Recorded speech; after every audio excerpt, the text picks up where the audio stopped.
Hey everyone, welcome to the Otherz Podcast. I'm your host, Stephen Penny, taking a break from our usual scheduled service, however you want to say it.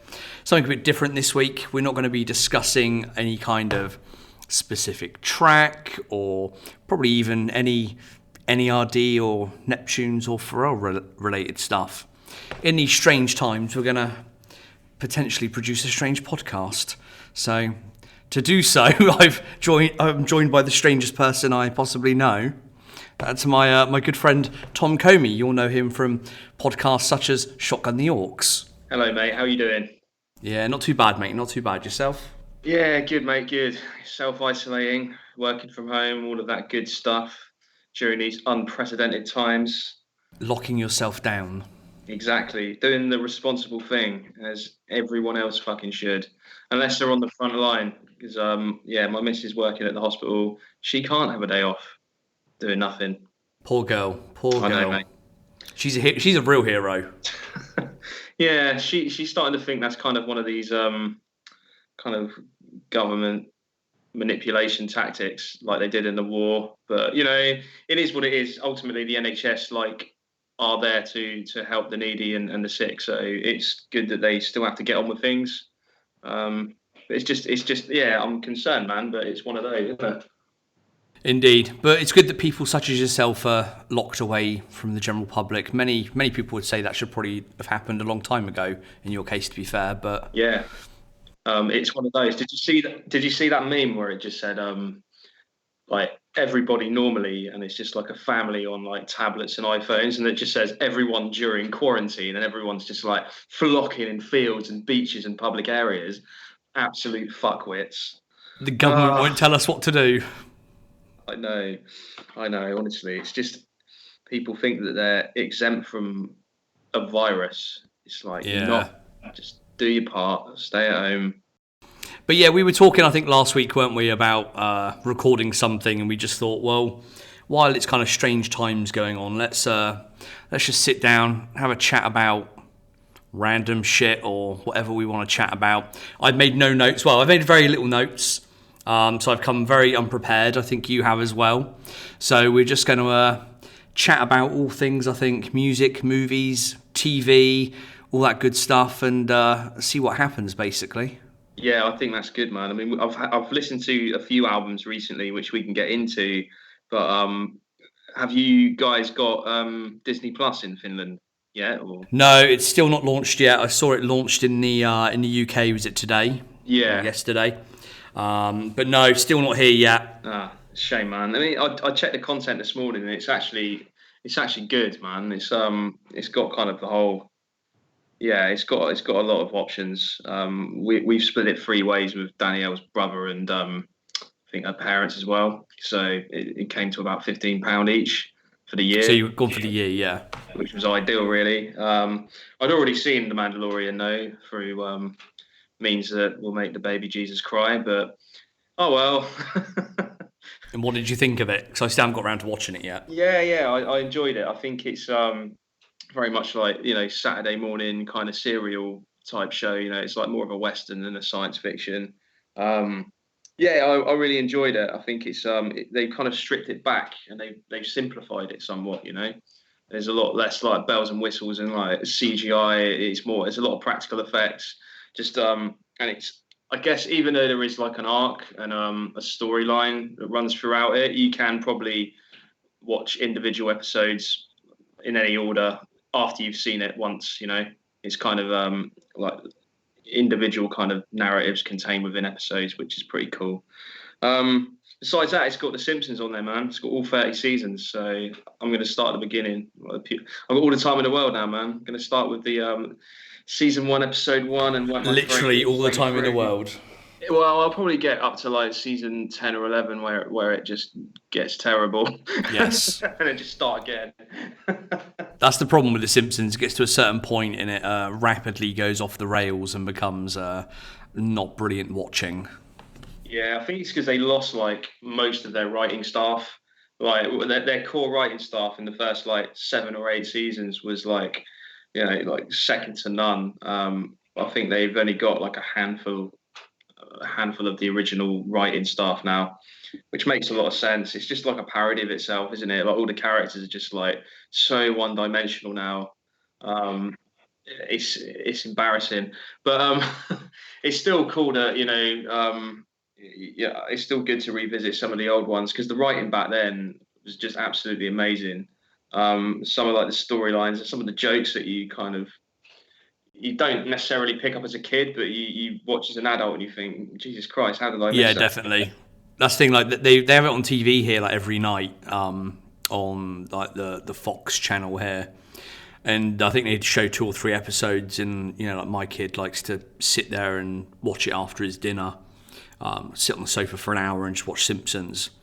But I'll normally call him at that time and he'll be like, oh, I'm watching The Simpsons, have you seen this episode? And I'll sit there and kind of watch it with him. And some of the stuff they kind of come out with, I'm like, should I be letting does my 9-year-old son get that? Should I be letting him watch this? That's a bit risque. Yeah, I guess that's kind of like the genius of its writing. Well, some of it anyway, like the older episodes, it's kind of almost like kids would not get it. They wouldn't have that kind of, wouldn't pick up on some of the references and stuff. But because of it, it's colourful cartoon characters and stuff. It's a lot of fun. You're just kind of like, oh right, yeah, it's The Simpsons. So it's, yeah, man. I'm gonna get stuck into that. I'm trying to think what else I've been watching. I watched The Invisible Man, which came out on Blumhouse recently. I think basically it had like a really very limited release in theaters for obvious reasons, and then they basically like fast tracked it to streaming platforms or streaming platforms or like pay-per-view and that kind of thing. So I checked that out. It's got what's the name of the actress who's in A Handmaid's Tale? Is it? Elizabeth Moss, is it? Yeah, that's the one. Yeah. Yeah. So she just looks kind of like permanently like bemused and tired. But I think I really rate her as an actor. Have you seen it yet? I've not yet. No, it's on my list. I know you mentioned it to me the other week. Yeah. But I still haven't got round to it yet. I won't give anything away, but it's kind of obviously like a horror thriller. It's kind of a rough, like a modern retelling of the classic monster story. But it's not monster horror story, but it's done really well, man. It's no is your answer to that. Oh, my secret chat messages have been given away. Yeah, sorry, mate. I was wondering. I thought Skype was crashing. That's right. So if anyone is listening and they're hearing an echo that I can't get out of the edit, then that's because Tom has come unprepared and does not have earphones. But you've got bigger fish to fry at this point in time, I should imagine. Yeah, get over yourselves and your delicate sensibilities. And big up Steve for always doing a fantastic job with the edit. But anyway, yeah, back to the film. It was very like atmospheric. It's classic Blumhouse. I think obviously like very, very limited budget, but they get massive returns.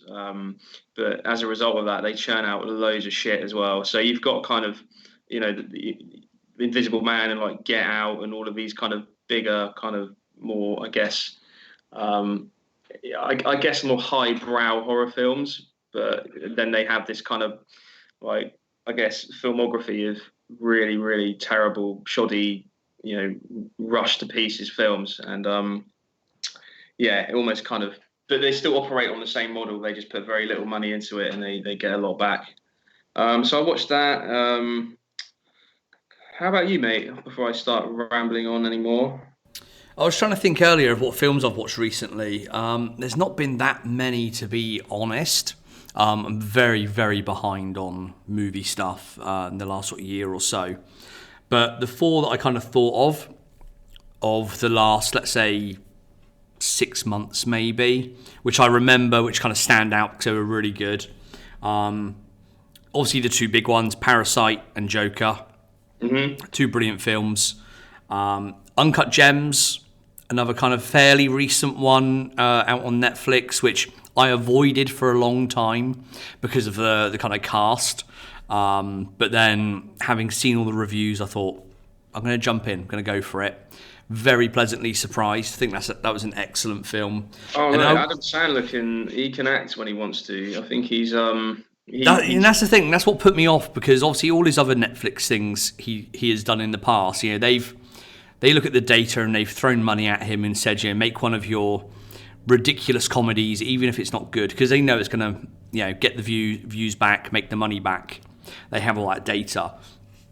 So that kind of put me off of it originally, just the fact that he was in that kind of lead character. But yeah, having watched it, it's he plays it brilliantly. There's some good twists in it. It gets quite dark in some places. It is essentially, it's really worth a the whole watch. film is basically just like people shouting in each other's faces for the duration. But that's what I watched it with the person I was there with. That's the one thing that kind of annoyed me, I guess, a little bit, and just irritated me a bit. Just the shoutiness of the whole movie. It plays up to that real kind of New York stereotype, in your face type of person and attitude. I think at the same time though, that really, like, that was intentional, you know, to create that like anxiety. It was very like anxiety inducing. I was watching it and I was just like really on edge the entire time, because it was really like fast paced. It was really like, you know, full of kind of obnoxious characters, as I say, like shouting in each other's faces the entire time. But the guys who directed it, they're brothers. They're called like the Safdie brothers, I think, or something like that. And they did Good Times as well. With Robert Pattinson, which came out a couple of years ago, which is essentially a heist movie about two brothers, and that was really, really good. So if you like Good Times and if you like Uncut Gems, and check out Good Times. It's stylistically very similar, but it's all kind of carried by the central performances. So Robert Pattinson like does a sterling job in that, as does I was going to say Ben Stiller, but like kind of interchangeable in my mind sometimes. But Adam Sandler. But did you watch that? It wasn't the Academy Awards. It was some other awards ceremony where Adam Sandler won it for the film, and his acceptance speech was absolutely amazing. I think I must have missed that. It was so good. He just went up and just took the piss. He was just like, "Hello, my name is Adam Sandler," and he was just like, "It's been about 10 years since the critics didn't pretend to fucking hate me," because he did that Punch Drunk Love years ago, didn't he? That Paul Thomas Anderson film, and yeah, he just went on to say basically that this awards is like akin to the Best Personality Awards, whereas the Oscars is the Best Looking Award, and he's like, "But their looks will fade in time."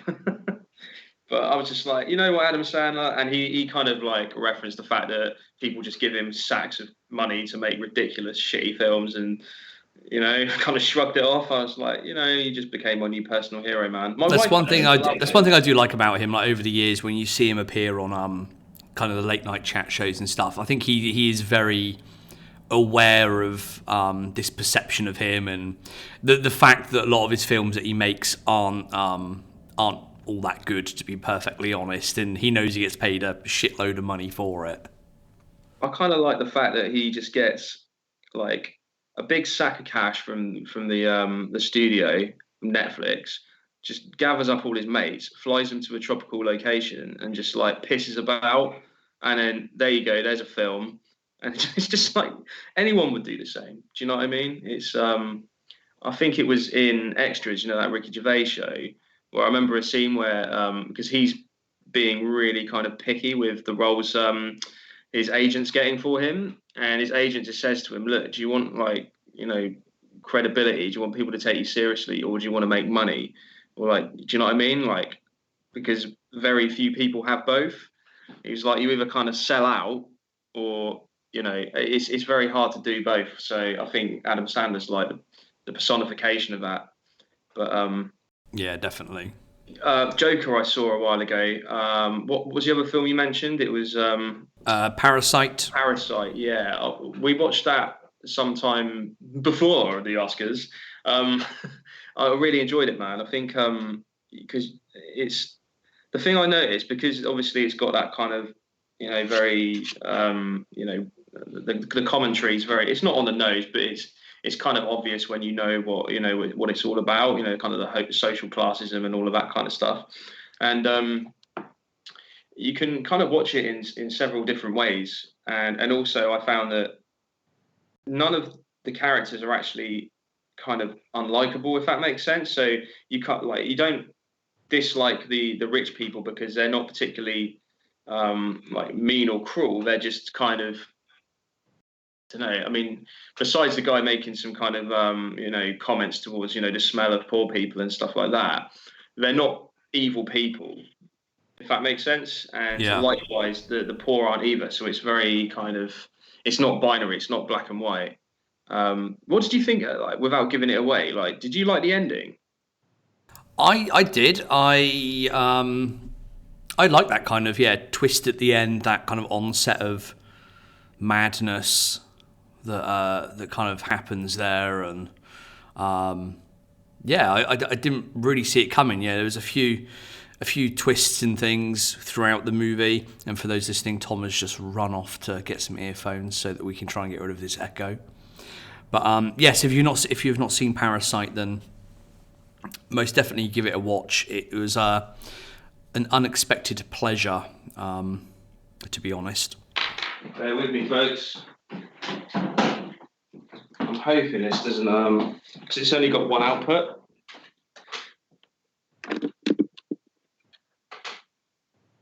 Hello? Hello. Can you hear me now? Yes. And is it picking up? It sounds fine now. Wonderful. Nice one. Brilliant. There we go. So if you've been listening for the first 10, 15 minutes and you've put up with that awful echo, which I may not have been able to get rid of, hopefully it should be gone by now. But the last one I was going to mention as well was 1917. I finally got around to watching that properly a few days ago, in fact, and I thought that was again a lot better than I expected it to be. Brilliantly shot and directed, probably even betterly edited together after, in terms of the way it's shot. So if you haven't seen 1917, it's essentially what a 2-hour movie. But the way it's kind of cut together, it's just all one, or looks to be all one continuous shot from start to end. And that really does take some editing magic, let's say. Have you seen Hunters yet? That was on Amazon Prime recently. No, I've not. Starring Don Pacino. That was a Jack and Jill reference.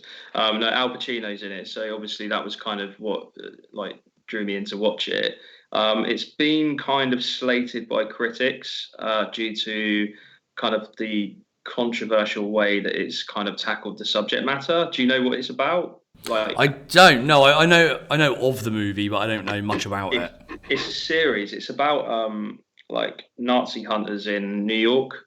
So it's basically it's kind of Inglourious Basterds type flex. They're kind of a group of a ragtag group of Jewish people. Well, not even just Jewish people, but kind of various, let's just say, minorities who are persecuted during the war, all coming together in the is it 60s or 70s? Might be the 60s in New York City to kind of hunt the remaining Nazis that kind of fled and hiding amongst society. But it's very sensationalized. It's not it's done with a kind of comic book sheen to it. Do you know what I mean? And I think it's just the flippancy of some of the way some of it's treated is what pissed people off.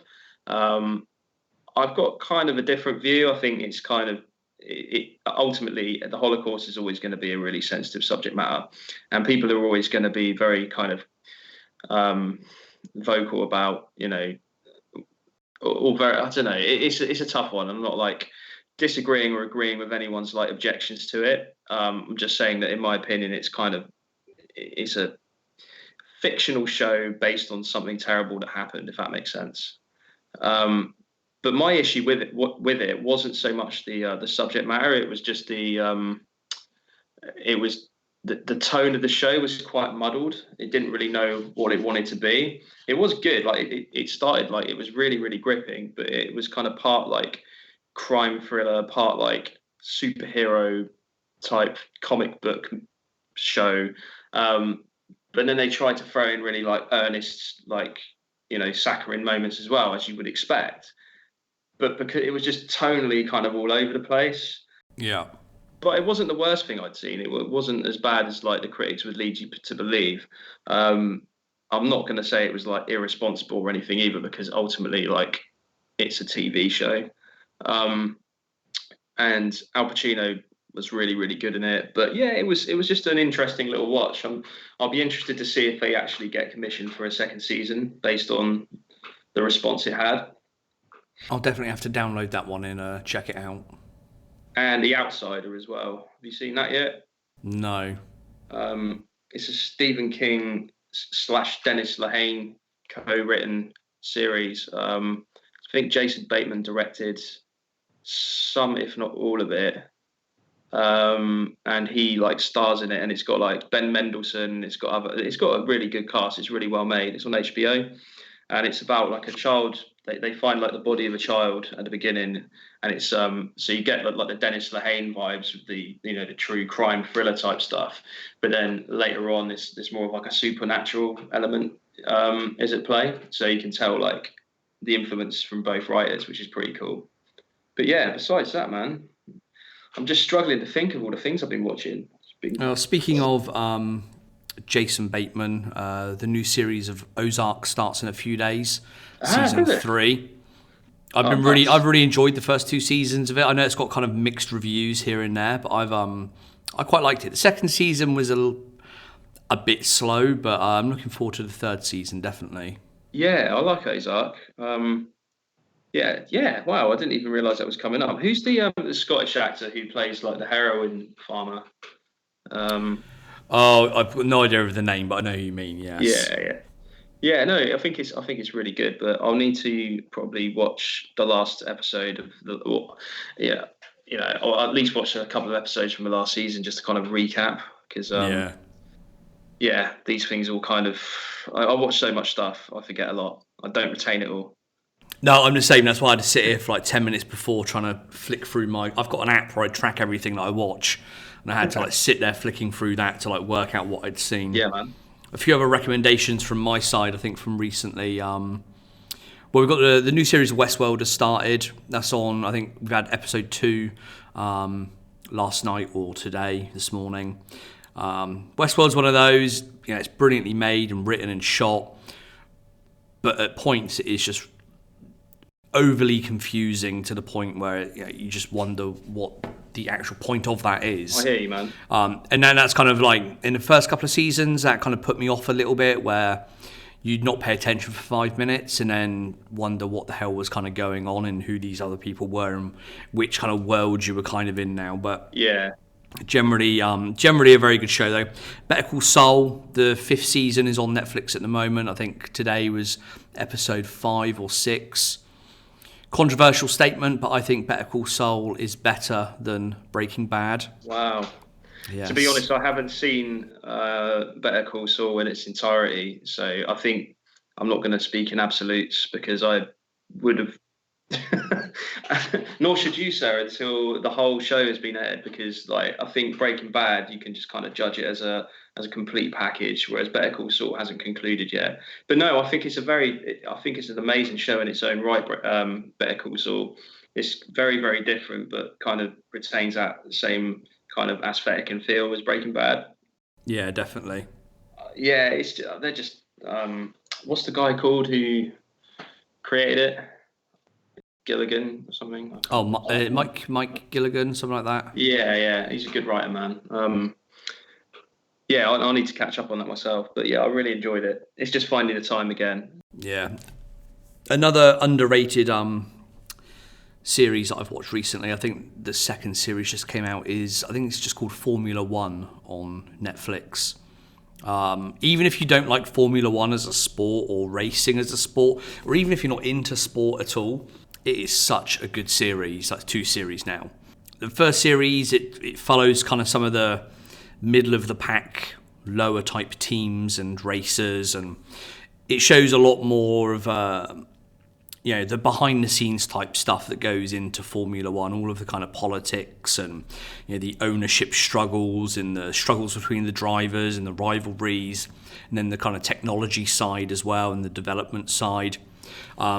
It's shot brilliantly. If you've got like a 4K TV and you've got the 4K package on Netflix, you watch it with that. It looks amazing. The second season, obviously, because the first season did so well, they've got a lot more access to more of the bigger name race drivers like Lewis Hamilton and people like that. And it goes even more kind of in depth into it.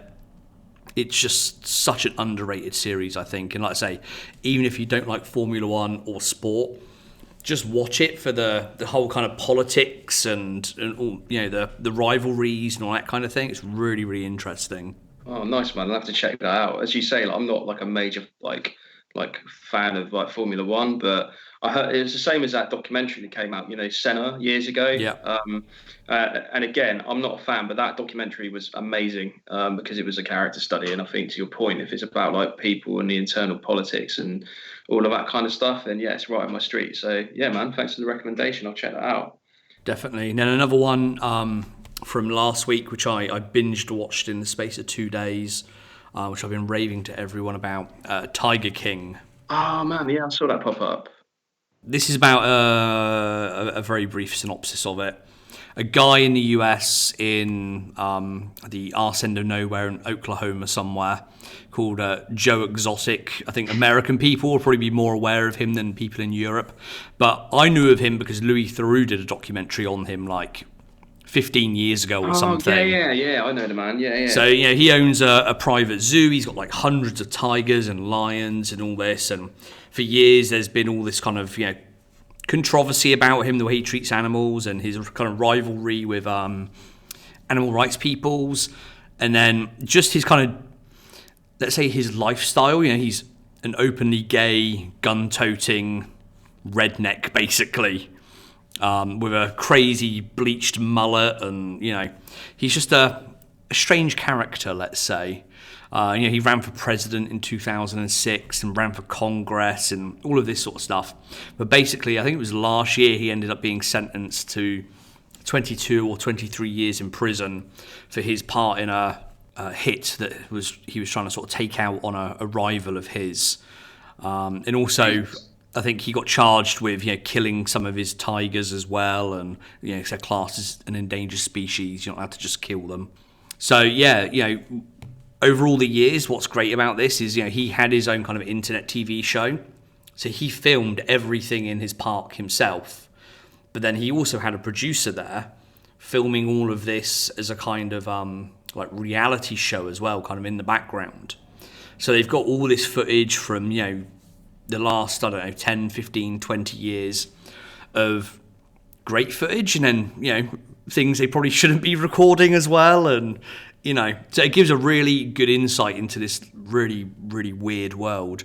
And again, as you kind of watch it through, each episode tends to focus on a different kind of character, I guess, that's involved in this. And it kind of slowly plays out the story over the years, giving each people's view on that story. And again, as you get further on, more people get involved. There are lots of like twists and unexpected turns, and then you've also got people having their arms ripped off by tigers, and it's as you do. That's the thing, mate. I think because like certain things pop up on Netflix, and because there's so much choice, unless I get a recommendation from like a mate like this, like you telling me, check it out, it's good, I probably just wouldn't bother. Do you know what I mean? Because there's certain things I just think, well, like maybe in another life, but it's just, certain things just either grab me or they don't. But that sounds really interesting, man. I'll have to check that out as well. I've got the time in the world. I've got so much time. We're in isolation now. We're in lockdown in the UK, man. Nothing else to do. Nothing else to do. Exactly. See, I started watching it last Thursday, and I recommended it to a friend on Twitter, I think Friday morning. And then I think there's 7 episodes, about an hour each. Friday night he tweeted, like, I've just binge watched the whole thing. It was amazing. It was just weird as hell, but brilliant. And that's kind of what I think of it as well. It's really good, really worth a watch. Oh, nice. What other notable mentions have I got? For those that have Apple TV, For All Mankind was a really good series, really worth watching. Narcos Mexico, the last series of that, came out a little while back. Maybe it was like January or February. I think I binge watched all of that. Another very underrated show, has just finished on HBO, Kidding, with Jim Carrey. Yeah, it's Jim Carrey. So it was the second season that just finished, wasn't it? I think, was it the second? Yeah, it was second. So yeah, it's second season was a bit sort of up and down. It started well, then dipped and got a bit weird, but then really, really good ending the last kind of couple of episodes. And again, I initially didn't watch it because I kind of thought, oh, it's Jim Carrey trying to be sensible in a slightly darker role. But it is... I really rate Jim Carrey, man. I rate him, but I'm not used to seeing him in those kinds of roles. And that's kind of... I thought it could be either amazing or really, really awful. I hear what and you never know that kind of actor. The same with like the Adam Sandler type stuff. You know, it could be brilliant or it could be awful. Yeah, I think Jim Carrey's obviously like demonstrated his acting chops like from a time ago. You know, like Truman Show is probably one of my favourite films like of all time. Yeah. And he was in what's it called? Eternal Sunshine of the Spotless Mind. That's like another incredible film. I think he's like, yeah, he's obviously done a lot of like cheesy kind of comedies and stuff, and wacky comedies in the 90s and stuff. But yeah, I think when he's concentrating, he can actually do. He's really, really good, man. But I think you know, like tragedy and comedy is like really kind of closely aligned, isn't it? It's like Robin Williams, like actors like that, like comedians. They're so like extroverted. I think they're the ones who suffer with the most demons. Yeah, definitely. Because Jim Carrey's definitely like, I mean, he's kind of been on one for the last few years, hasn't he? You know, in terms of like voicing his opinions, just kind of not giving a fuck attitude. Yeah. And I think this show's just a good kind of representation probably of where he is in his career right now. Yeah, definitely. And it kind of comes across, you know, you almost see that transition in the show as well, you know, for those that haven't seen it, and I won't give too much away. But he's a world famous kids TV presenter. You know, his TV show is syndicated to, you know, every country on the planet. Everyone in America kind of knows who he is. He's, you know, world famous. And then he has this kind of tragic event happen, and you kind of slowly see him unravel, and it gets darker and darker. And it obviously gets to the point at the end where, yeah, he starts to realise, you know, who he is and how his how this kind of strange TV career has affected his life and his family life, and you know, he starts to have that, you know, don't give a fuck attitude, and you see him sort of transition into that, and it's a really good watch. And yes, it's comedic, but it's also very, very dark as well in places. Yeah, no, it's what I've seen so far has been absolutely fantastic, but I haven't seen season 2 yet, so I'll have to give that a go soon. Yep, definitely. One other notable mention, now that people are stuck inside for the foreseeable future, perhaps. Do you watch Taskmaster over there? No, never heard of it. So this is a kind of, I was going to say panel show. It's not a panel show, but it's hosted by Greg Davis and Alex Horn, I should say, 2 comedians. And for each series, they have 4 other comedians on. And throughout the course of the series, they have to, they get set all these kind of weird and wonderful tasks. Yeah. And they have to kind of come up with certain ways of doing these tasks, whether it's the most spectacular way or the most interesting way or whatever it might be. And I think they're on the 6th series now, something like that. But it's just a really fun, enjoyable show to watch. And I like Greg Davis and Alex Horn anyway. And their kind of relationship on there as kind of a taskmaster and like an assistant is really funny. It is very British, so there is a US version that Alex Horn does as well. I haven't really watched that, but the UK version is a lot of UK type humour in there, so I don't know if the American people listening will necessarily get it, but I think it's worth checking out and it's worth giving it a watch. But I only mention it because what they're doing at the moment, I think starting yesterday, is setting tasks for people at home to do on a daily basis, and then you can like record it and send it into them via, I think, Twitter. Then they're kind of picking winners and creating, you know, video clips and montages and stuff like that. So, you know, if you are bored at home, or you have kids that are bored at home, then it's worth looking up Taskmaster on Twitter and seeing what tasks they're setting on a daily basis. And they may sound mundane, like the first one was yesterday, and it was throw an A4 piece of paper into a bin. The most, like, I think it was the most spectacular way wins. So, in this task itself, there are no rules other than the paper you're throwing has to be of A4 size originally, and it has to go into a bin. You can interpret that in whatever way you want, and you can then, create that video in any way you want. So you could do something spectacular, like you could throw it off the top of a roof, or do some kind of trick shot, or you could edit some crazy over-the-top video together. It's completely open to interpretation, and that's what, when you watch the show, that's what's really good about it, because you have 4 comedians, and they obviously interpret these tasks all in a very different way, let's say, at times. On that kind of note, when you say to kind of keeping people busy with kids and whatnot, have you seen on Instagram? Do you follow Bun B on Instagram? I don't know. He started. It's quite sweet. He started reading like children's stories for like Save the Children. Okay, yeah. So it's just like Bun B, just like casually like reading stories. One called Pete the Cat. It's actually like quite heartfelt. That's quite random. I know it is. It's quite cool. I'll have to check that out. Yeah. So whilst we're on that, unless you've got anything else to talk about on the that's my lot. Movies and show front, shall we talk about some music? Go on, Em. You can lead the line here, because I haven't listened to an awful lot recently. So it's no secret that I want to talk about the new Jay Electronica album. Oh, what a surprise! Testimony.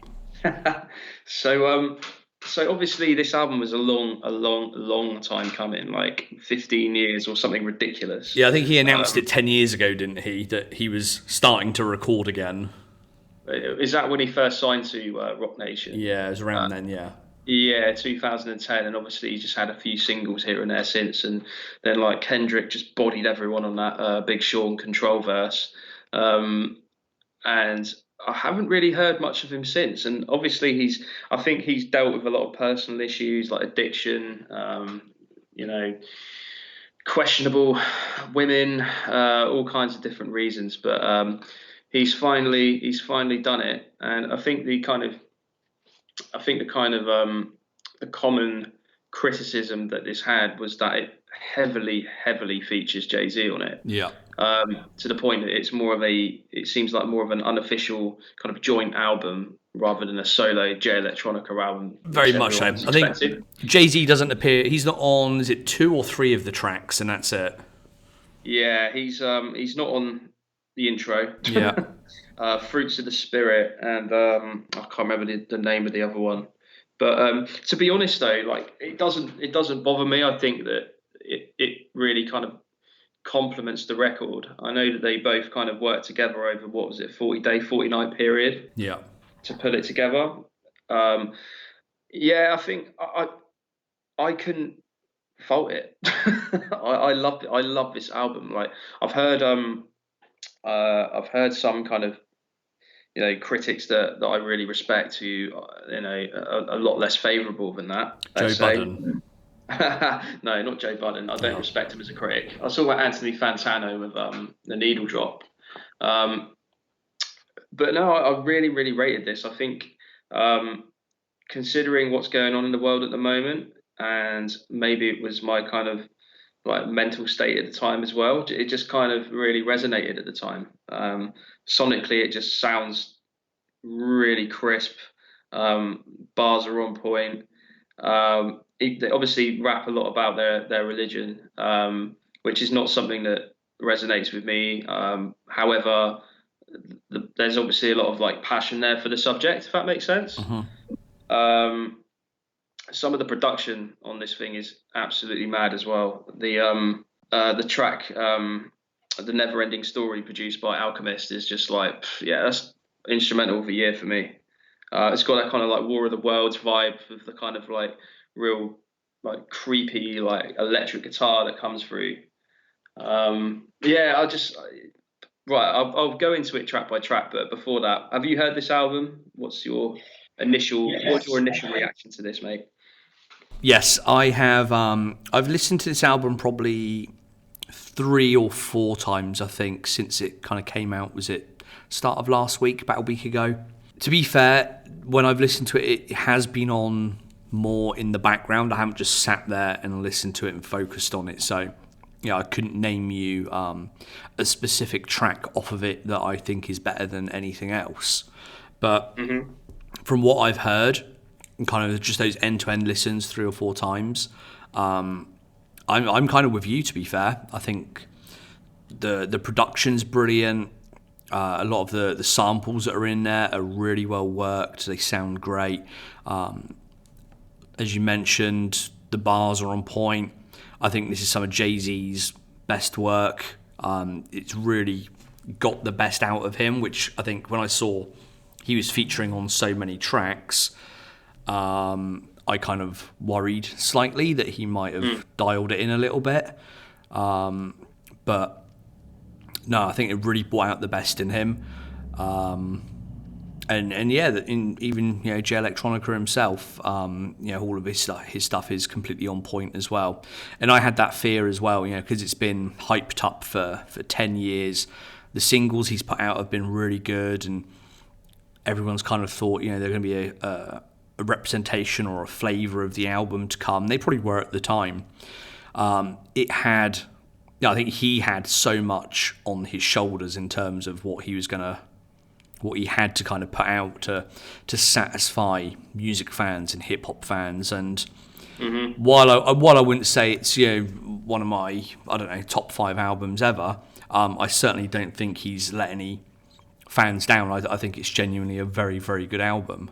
And as I say that, and before you get into your track by track breakdown, I need to run to the front door and let somebody in. So hold on 1 second. Let's continue, shall we? Yes, we shall. That was good timing, mate. I really needed water. Drink your water. Get hydrated. And, all right, hit me. Right, so a written testimony. So we do like kind of a track by track breakdown. I won't go into too much depth and detail, considering you haven't sat down and listened to it properly in depth yet, Steve. Yeah. But I'll just kind of run through some kind of like highlights.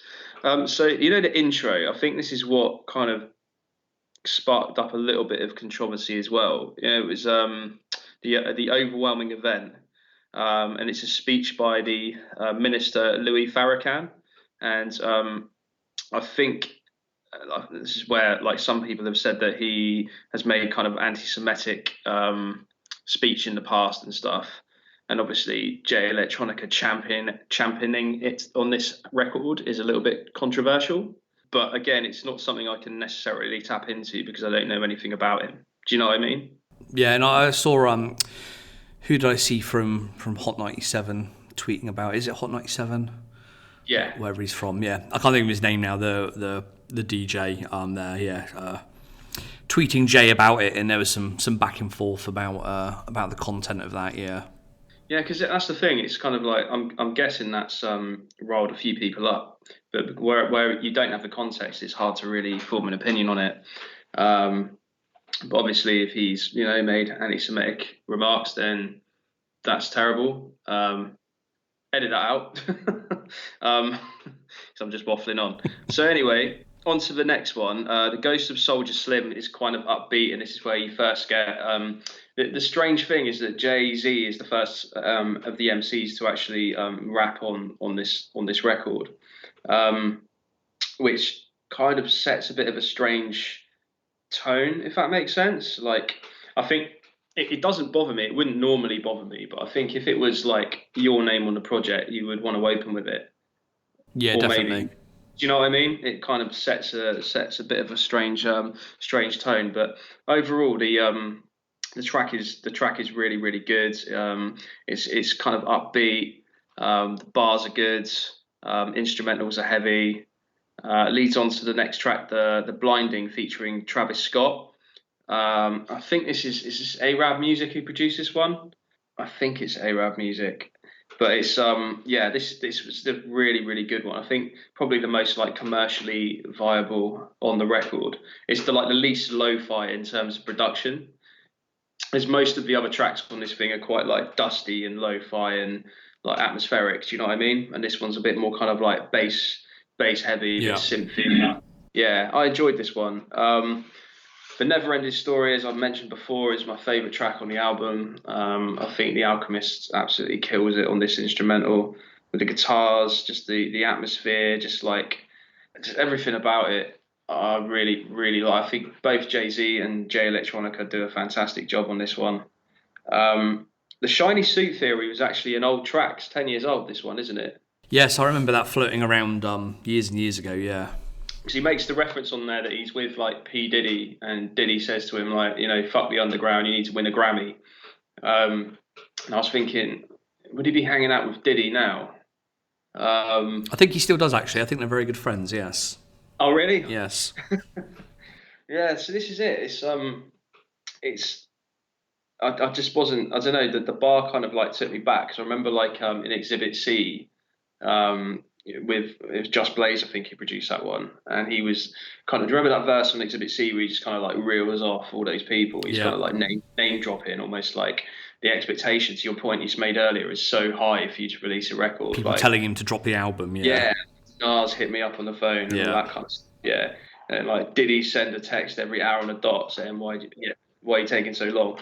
And so I thought, maybe this was around like the same kind of time.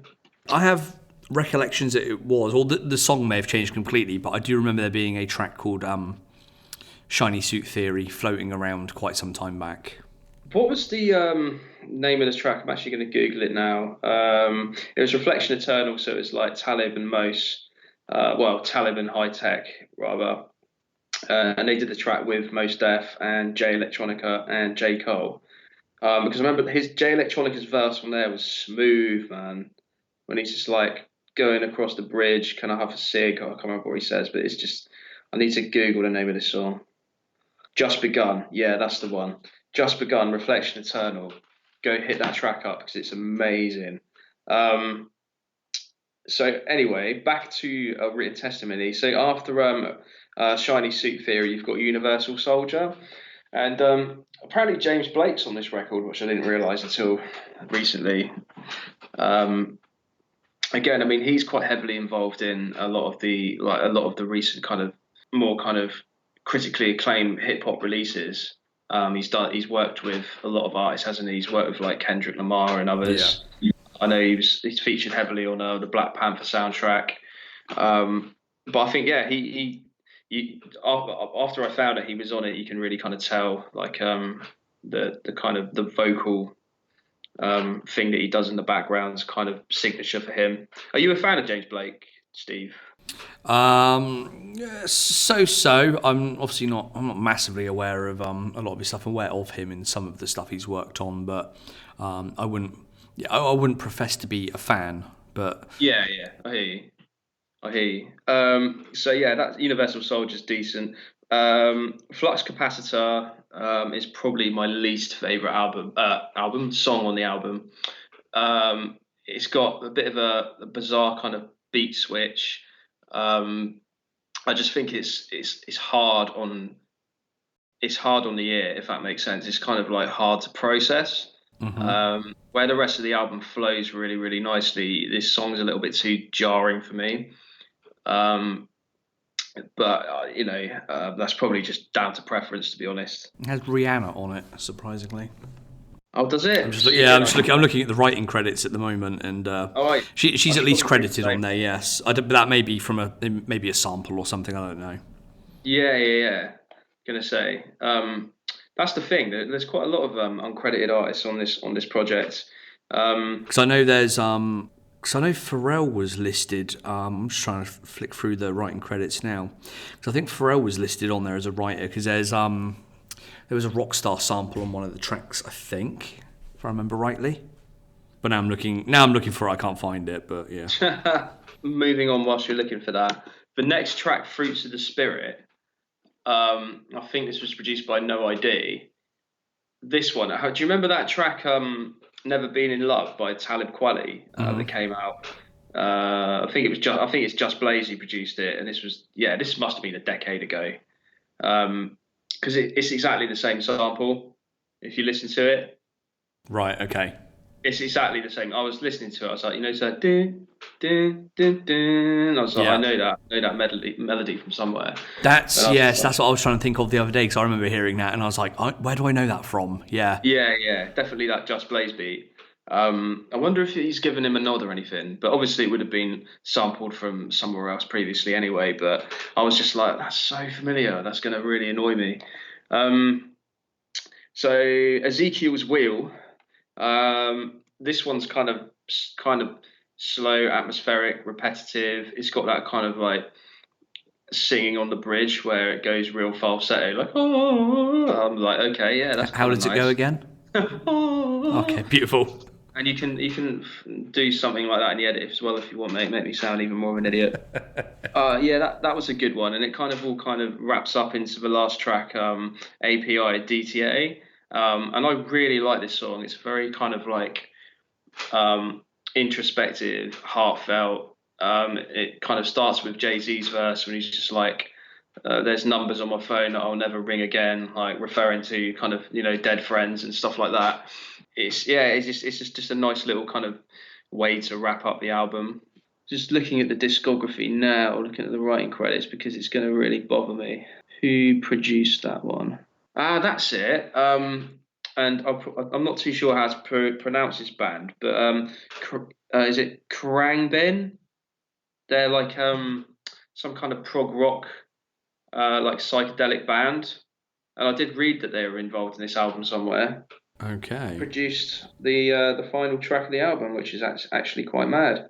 Just flicking through myself. Oh yeah, I see. Yeah, it's strange. It's just kind of a like a very interesting and diverse group of people involved in making this album, and it just seems to be very, very organic, if that makes sense. It's got Brian Eno and Robert Fripp on Ezekiel's Wheel. So Robert Fripp was in King Crimson, who were a famous, who still are a famous prog rock band. And Robert Fripp's actually from Wimborne, which is a little fact that down near us. Down near us, obviously Steve's based in Finland now, but originally he's from Poole in Dorset, which is how we know each other, which is a little town on the south coast of England. And Wimborne is a kind of a neighbouring, would you say, village? Yeah, it's a village. I think it's classed as. Yeah, it's a neighbouring village, and Robert Fripp. Is a famous guitarist, songwriter from the band King Crimson, who are like world famous, to be fair. And I didn't realise he was involved in this album too. And Brian Eno, which is mad. Again, I think that might be based off of a sample that's used in there somewhere.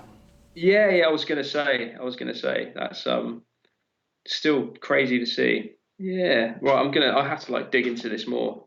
Should probably have done this before the podcast started, but whatever.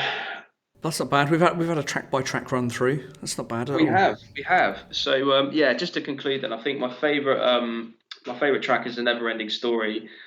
Fruits of the Spirit, just because it was reminiscent of that old Talib track, and I really rated that. And I love the closing track as well. I really rated this album. A good kind of way to gauge that is the amount of times I've actually revisited it since it dropped 2 weeks ago. So normally the way we kind of digest music these days, we're from kind of living in like a singles generation. Everything's kind of instant gratification. It's very kind of disposable. You listen to it and you forget about it instantly. It's very kind of hard to, unless you're kind of, a kind of a music purist and you like buying kind of physical media and sitting down and actually listening to an album end to end. It's very hard to kind of digest an album, but with this I found it completely effortless, which is a testament to it, I'd say. Big thumbs up from me, man. Yeah, I've got to say, I wasn't paying complete attention to when I kind of ran through each time, but I will generally find on the first listen I will flick through tracks. I'll listen to maybe 2 minutes of a track, and if I'm not feeling it, I'll just skip to the next. But with this album, it did just stay on in the background, and every kind of beat that I heard, I really liked. It's weird, isn't it? It's like I was saying the other day, it's like a glitch in the Matrix. Like it almost shouldn't live up to the hype, because it's been kind of on the cards for so long. This has been building up for years, and we've been anticipating Jay Electronica to drop this album for so long. It's finally here, and it's as good as I wanted it to be. Yeah. And it shouldn't be. Do you know what I mean? Yeah, that kind of blew my mind a bit. So yeah, props to that. Nice. So a ringing endorsement from yourself then. Yeah, definitely, man. And before we start going too long, what else have you been listening to recently? Anything else that's popped up? To be honest, man, I've listened to. I gave the new Childish Gambino album a listen, which I'm really enjoying so far. But I probably haven't had enough time to really digest it yet. Yeah. But I'll tell you what album I do love. I love the Denzel Curry Kenny Beats album that came out like about a month and a half, 2 months ago. Okay. Have you heard that yet? I haven't, no. Oh, mate, it's called Unlocked. It is absolutely amazing. Go check it out. Do you like Denzel Curry? Yes, I do, Steve? yes. Yeah, go and check it out because as a whole package, the album is absolutely incredible. It dropped like unexpectedly on all platforms, just out the blue, with an accompanying like animated video. And I think they also released it on like a Nintendo 64 like cartridge or something. It was like, really kind of obscure and quirky, but the album is absolutely fucking banging. I really rate Kenny Beats as a producer as well. I think the two of them just work so well together. So that's a huge recommendation from me. Unlocked, and it's on all platforms at the moment. So check that out. That's next on my list. Yeah, you'll like it, Steve. I think that'll be right up your street. Good stuff. I'll give that a listen probably this evening, actually. Yeah. I guess the only kind of other notable, well, there's probably been loads of releases, but the only kind of notable one that I can think of recently that I think we maybe mentioned on Instagram over the weekend or something was the new album by The Weeknd. Oh yeah, man. I can't remember the name of it now. Again, I've seen kind of mixed reviews. I think critically it's got fairly positive reviews, I think, from fans and stuff. Some aren't massively impressed by it. I've got to say, it was like the J album. I put it on in the background at first. Didn't skip any of it, where I thought I probably would skip through some of it. And I really like it end to end. Again, I couldn't sit here and name you the tracks individually because I've not sat down and really gone deep into it. But, I love the whole kind of...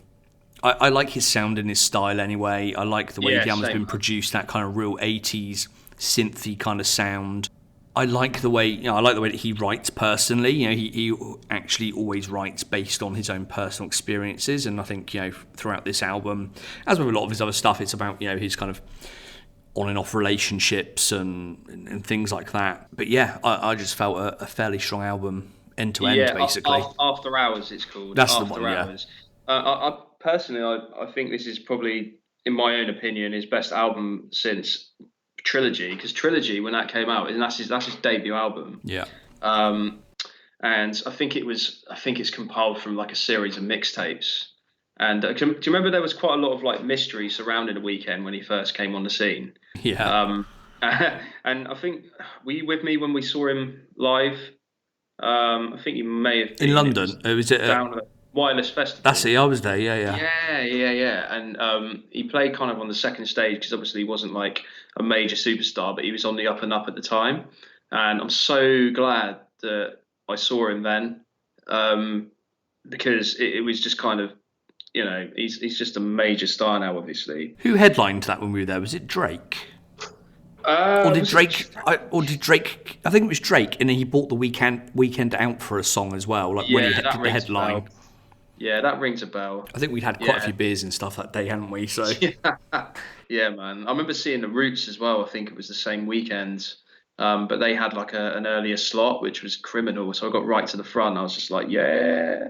But yeah, Trilogy was absolutely amazing. And to your point, he's very kind of candid and honest in his writing. And you can see him maturing as an artist, like throughout his career as well. Yeah. Like obviously the early kind of lyrics and that were very, very kind of not like immature and juvenile, but more kind of like, free spirited and, not give a fuck kind of thing. And, lots of drugs, lots of girls. Based on that lifestyle, that he's living at the time.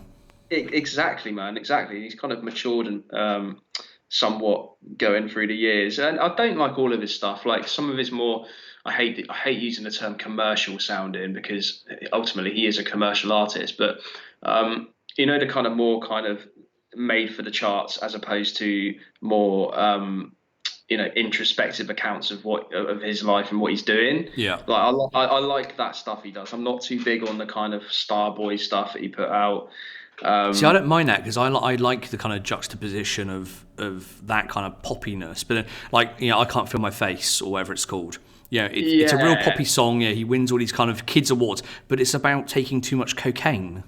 It's it's like exactly, at the heart of it, it's still really dark. Yeah, that's a very, very good point, and I think a lot of people lack that context, maybe because at surface level you only get that kind of upbeat tune and you don't really look into it. But no, I like that's, I've never really looked at it that way, man. Yeah. Any other notable recent releases you can think of? Off the top of my head, they are the only ones. But no doubt I'll get back to music very shortly, because we've got so much time on my hands. I'm just going to be spending it listening to music, digging up older albums I haven't listened to in a while, revisiting some classics, and trying to discover some new bits and bobs. So no, I think I'll probably just take a bit more time to digest what's out there at the moment. Childish Gambino one I really like, so I want to give a bit more time to that. Likewise with this weekend release, I'll probably still be bumping J Electronica as well. Yeah, that's it from me, man. Yeah, I think I need to make a bit more of an effort in the coming sort of days and weeks to start listening to some more newer stuff, and go back through the sort of old back catalogues and pull out some stuff I've not listened to in a while. Yeah. Exactly. Have you had any? Were you due to go to any gigs in the coming weeks or months, or anything that's been cancelled? Luckily not, mate. I hadn't had anything booked. I haven't been to a gig in a long time, actually. I think the last one I went to was a local one, like a local kind of punk band. But I haven't been to any kind of stadium shows or anything for a long time anyway. Yeah.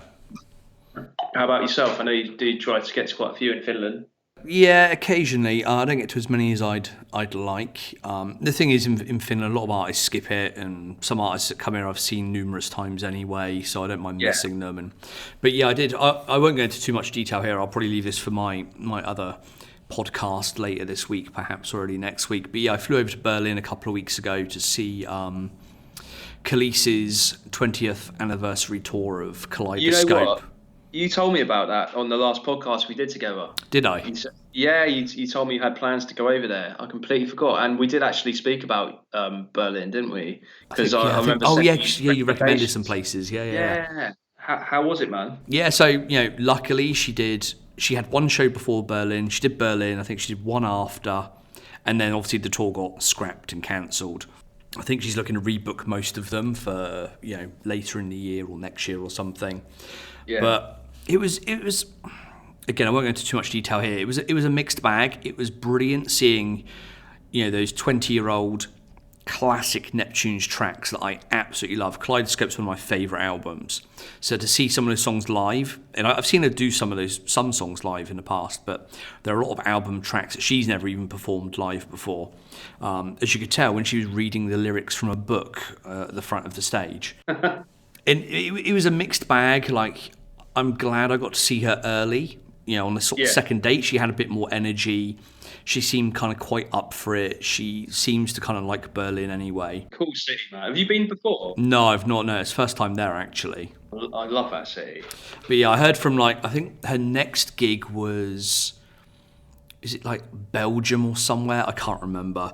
But I had some friends or people that I know that went to that, and they just said it was crap. They said, she didn't seem interested. It was very lackluster. Yeah. I kind of get that. She, the promotion around the tour beforehand was all very, very negative. She's supposedly kind of self-funding the tour, which is why she's not offering refunds for the cancelled gigs, and rebooking them all, which is a bit harsh. But I think they're worried that they won't resell the tickets after if they offer refunds. So it was a mixed bag. Like I say, it was good to see some of those sort of classic tracks that I love.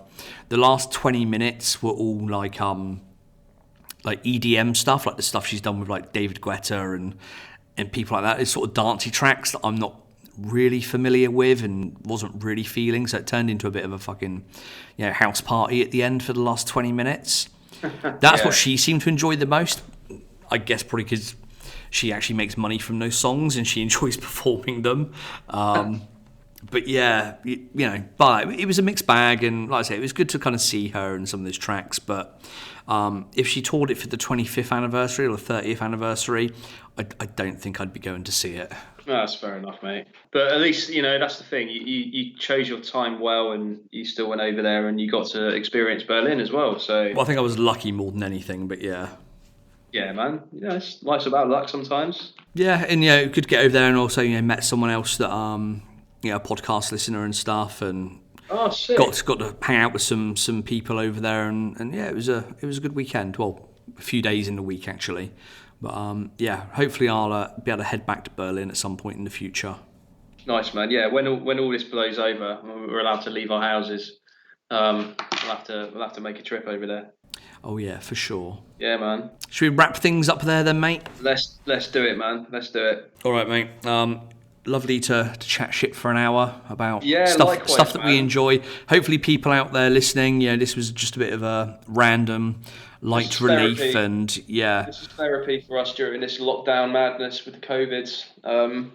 Because we've been in the UK, it's we've just gone into full lockdown mode as of today. So it's been good just to catch up and just shoot the shit for an hour, and encourage everyone to do likewise. Call your homeboys. Definitely, if there's anyone out there that wants to jump on the podcast and not necessarily do a Neptunes or an N.E.R.D track and just come on and talk about stuff that's going on in the world at the moment, whether that's music, movies, TV, clothes, sneakers, whatever, then I'm more than happy to do that. So do feel free to get in touch. Yeah, boy.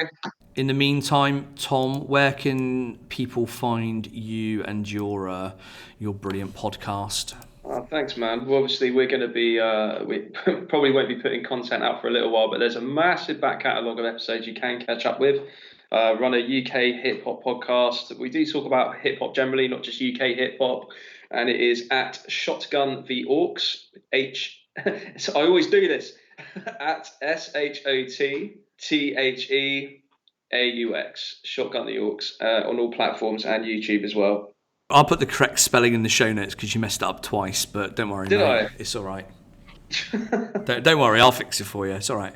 I'll say it again then. So Shotgun The Aux at SHOTGUN. That's the bit I forgot, I think. Yep. THEAUX, Shotgun The Aux, all digital platforms and YouTube. Take 3. Well done, mate. I'll leave that in the edit as well. Yeah, do it, man. Why all not? Right, nice one. Drink your lemon water. Take care, Steve. Thanks for having me on. Cheers, man. Thank you. And everyone else, you can find me at Steve R. Penny online on Instagram and Twitter and all that. And the podcast at Otherz Podcast, Otherz with a Z. And like I said, if you want to jump on, come and chat for an hour or something, or even if you want to chat about a certain track, then just send me a message, reach out on via the website, via Instagram, Twitter, whatever you fancy, and we will try and get that arranged. In the meantime, make sure you stay indoors, make sure you take care, make sure you look after yourself and your friends and your family and all that jazz, and I'll speak to you soon. Bye-bye. What he said. Peace.